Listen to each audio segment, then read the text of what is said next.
একটা ছোট গ্রামে থাকতো 12 বছরের একটা ছেলে। নাম ছিল ইয়াসিন। ইয়াসিনের একটা স্বপ্ন ছিল, সে একদিন বড় আলেম হবে।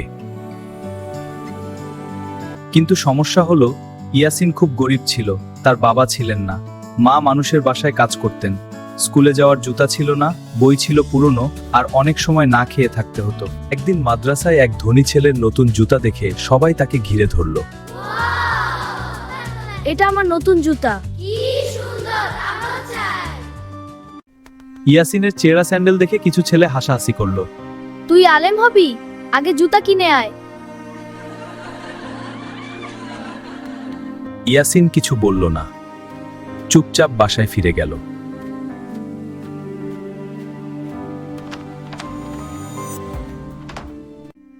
কি হয়েছে বাবা? মা, আল্লাহ কি গরিবদের দোয়া শোনেন?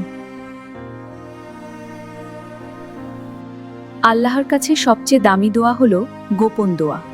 মানুষ দেখে না, কিন্তু আল্লাহ দেখেন। সেই রাত থেকে ইয়াসিন সবাই ঘুমালে চুপচাপ উঠে যায়। সে 2 রাকাত নামাজ পড়ে।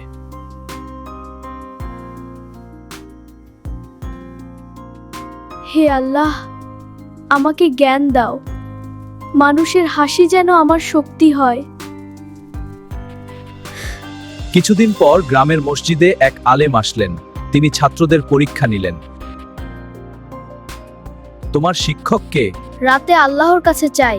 আলেম সাহেব ইয়াসিনকে নিজের দায়িত্বে নিয়ে নিলেন, তার পড়াশোনার খরচও দিলেন। বছর কয়েক পর সেই ইয়াসিন বড় আলেম হলো।